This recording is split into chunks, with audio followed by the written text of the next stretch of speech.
안녕하세요. 축구 전문 기자 한준입니다. 홍명보 감독이 2026 피파 월드컵 아시아 최종 예선 일정 중 최대 고비로 여겨졌던 요르단과의 원정 경기에서 2대0의 완승을 거두면서 자신을 향한 의심의 시선을 거두는 데 성공했습니다. 이 경기에서 상당한 리스크를 감수한 선수 기용을 통해서 결과를 내므로 인해 선수단의 내부 결집 그리고 전술적인 개선까지 이뤄냈기 때문에 두 마리 토끼를 다 잡았다라고 총평할 수 있는 경기였는데요. 특히 지난 2023 카타르 아시안컵 당시 요르단과의 준결승전 패배에 원흉으로까지 지목됐고 그 이후 한동안 대표팀의 부름을 받지 못하기도 했던 박용우 선수를 전격적으로 선발 출전시켰고 그 박용우 선수가 대표팀 커리어 사상 최고의 경기력을 펼치도록 이끌어냈는데요. 울산 HD의 감독 출신으로 자신이 울산에서 지휘했던 선수들의 능력을 120% 활용하면서 이번 승리를 거뒀다는 점은 지금까지 따랐던 많은 의심과 우려를 불식시켰다는 점에 있어서 홍명보 감독 개인으로서는 이번 부임 이후 가장 의미 있는 승리였다고 할 수 있겠습니다. 박용우 선수의 숨은 활약 어떤 점들이 중요했는지를 중심으로 울산 커넥션으로까지 지목됐던 대표 선수들의 활약 왜 좋았고 요르단전 승리에 결정적이었는지 분석해드리도록 하겠습니다. 우리 대표팀이 2대0으로 승리한 요르단과의 원정 경기 선발 라인업에는 5명의 홍명보 감독이 울산 감독 시절 함께 했던 선수가 요소에 배치됐습니다. 주민규 선수가 최전방 공격수로 배치됐고 박용우 선수가 2명의 중앙 미드필더 중에 1명 그리고 포백 라인의 왼쪽 풀백 이명재, 오른쪽 풀백 서령우 그리고 골키퍼로 조현우 선수가 배치됐는데요. 박용우 선수는 현재 아랍에미리트 리그의 알 아인으로 이적했고 서령우 선수는 현재 스르베나 즈베즈다 세르비아 리그로 이적했지만 홍명보 감독이 울산 HD의 K리그 우승을 이룰 때 핵심 멤버였습니다. 우선 주민규 선수 같은 경우에는 사실 저희가 분석해드릴 때나 입중계에서 조금 실망스러운 선택이었고 좀 아쉬웠던 선발 출전이었다고 말씀을 드렸지만 나머지 선수들의 경우 특히 많은 우려가 따랐던 박용우 선수 같은 경우에는 홍명보 감독이 직접 이 경기를 앞뒀을 때 요르단과의 경기 지난 아시안컵에서 박용우 선수의 부진과 조금 아쉬웠던 모습들은 박용우 선수가 투볼란치일 때 강점을 발휘할 수 있는 선수인데 원볼란치로 뛰면서 조금은 단점들이 부각됐던 것은 사실이다. 나는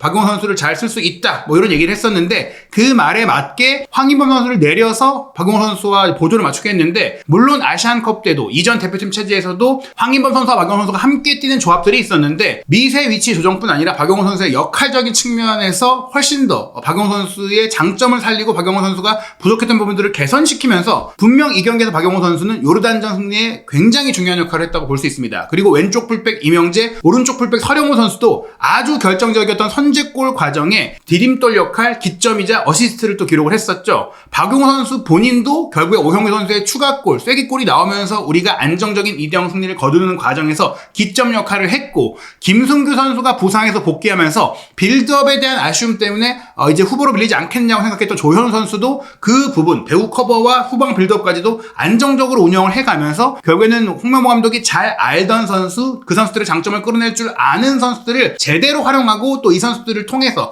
어떻게 보면은 대표팀이 소집해서 훈련할 수 있는 시간 자체가 제한적인 가운데 조직력을 극대화할 수 있는 그런 틀을 만들었다는 점은 분명히 인상적인 성과라고 할 수 있겠습니다. 특히 박용우 선수 같은 경우 이 개인 기록을 보시면요. 히트맵 보시면 아시다시피 정말 경기장 이곳저곳 특히 미드블록 지역과 수비 지역을 완전 전천으로 누비고 다녔습니다. 공격 가담, 허리에서의 압박, 배후 커버 굉장히 좋았는데요. 기본적으로 이 선수가 볼을 잘 차는 패스가 강점인 중앙 미드필더인데 91%의 패스 성공률을 무려 116회 패스를 뿌리면서도 기록을 했고 6번의 롱패스 이게 거의 공격적으로 앞으로 쭉쭉 뻗어가는 롱패스였는데 5개가 정확하게 배달될 정도로 롱패스의 정확성도 좋았었고요. 또 공중볼 경합 승률이 이날 100%였어요. 전반적으로 우리 선수들이 요르단과의 높이 싸움에서 고전을 했었는데 박용우 선수는 여기서 압도적인 모습을 보였고 또 지상 경합 5번 중에서도 2번을 승리해냈습니다. 한 차례 파울을 범하기도 했지만 한 차례 파울을 얻어내기도 했고 수비적으로 내려가서 클리어링 하나, 중앙지역에서 가로채기 2개 그리고 태클을 통해 상대 공격을 차단한 장면까지 있었고 드리블로 상대에게 제쳐진 경우는 단 한 번밖에 없었을 정도로 이날 수비적으로 연계적으로 미드필더 조율적으로 모두 군더더기 없는 플레이를 박용우 선수가 보였다고 할 수 있겠습니다. 특히 이날 경기에 박용우 선수는 본인의 단점이자 지난 아시안컵 당시에 약점으로 꼽혔던 수비 커버에서의 허점들을 너무나 끈질기게 잘 소화해줬는데요. 후반 시작과 함께 요르단이 본래 주전 공격수로 갈비뼈 부상으로 인해 회복하는 과정 속에 선발로 나올 수는 없었던 알 나이마트가 들어왔잖아요. 알 나이마트가 들어오자마자 후반전 요르단의 공격이 굉장히 매서워졌는데 후반 시작 직후에 이 알 나이마트가 왼쪽 측면에서 공을 끌고 문전까지 본인이 돌파에 들어오면서 슈팅을 했잖아요. 이 슈팅이 결국에는 블로킹에 막혔던 것은 시작 단계부터 끝까지 쫓아갔던 박용호 선수의 끈질긴 대인 수비가 있었기 때문이다. 샘플백들 앞에서 본인이 1차 저지선 역할을 해줬는데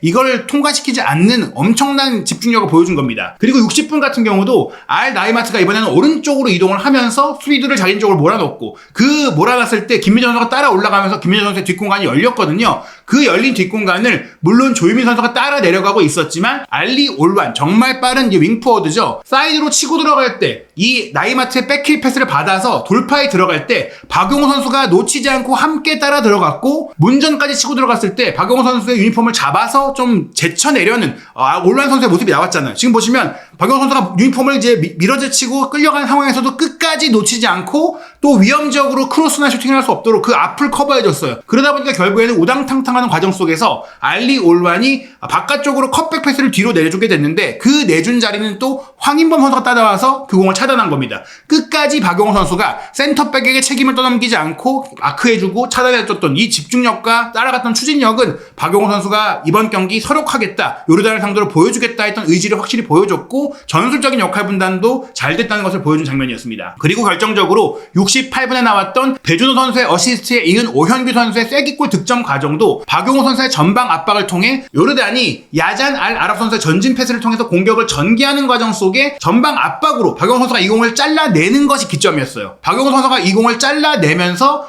전방에 있던 오현규 선수에게 패스를 했고 오현규 선수가 수비를 등진 상태에서 배준호 선수의 사이드 쪽으로 공을 연결해줬고 그 다음에 배준호 선수가 공을 몰고 올라가다가 더 사이드 쪽으로 빠져 움직였던 오현규 선수에게 패스를 주고 오현규 선수가 페널티 에어리어 안쪽으로 커트힐에 들어가면서 오른발 슈팅을 때린 건데 여기서 박용호 선수가 달려나오면서 잘라주지 않았다면 우리가 이제 수비를 해야 하는 우리가 상대의 득점 기회를 저지해야 하는 쪽으로 내려가야 될 수 있었는데 사돈적인 선제적인 움직임을 통해 좋은 호수비로 쇼트 카운터를 때릴 수 있었던 것이고 그것이 바로 오현규 선수의 멋진 골로 이어졌죠. 오현규 선수 본인도 자신있고 과감한 슈팅을 통해서 새로운 해결사의 탄생을 알렸고 특히 후반전 51분에 함께 들어간 배준호 오현규 선수가 서로 합작한 플레이들이 이어지던 과정 속에 이 골이 터졌을 때 모두가 이 두 선수에게 주목을 했고 저희도 사실은 입중계 중에는 이 두 선수에게만 집중을 했지만 박용호 선수가 앞에 나와서 잘라줬던 그 압박이 결정적이었던 것은 우리가 놓쳐서는 안 될 정말 숨은 활약이었다고 볼 수 있고요. 또 이 장면 같은 경우 박용호 선수가 사이드에서 왔던 공을 본인이 두 명의 압박을 받는 전방 압박을 당하는 상황 속에서도 논스톱 패스로 오른쪽 사이드 뒷공간으로 빠져들어가는 서령호 선수를 보고 정확한 스루 패스를 과감하게 전방으로 찔러줬어요. 이 패스가 그대로 수비 뒷공간까지 빠져들어가면서 서령호 선수가 올라가고 왼쪽에서는 배준호 선수가 올라갔는데 아쉽게도 서령호 선수가 배준호 선수를 향해 올린 패스가 정확하지 않았기 때문에 이 기회가 무산이 됐지만 서령호 선수가 제대로 좀 앞쪽으로만 배준호 선수에게 공을 깔아줬다면 배준호 선수가 골키퍼와 1대1 기회를 충분히 맞이할 수 있는 장면이었거든요. 이 먼 거리에서 요르단의 5-6명 선수의 수비를 한 번에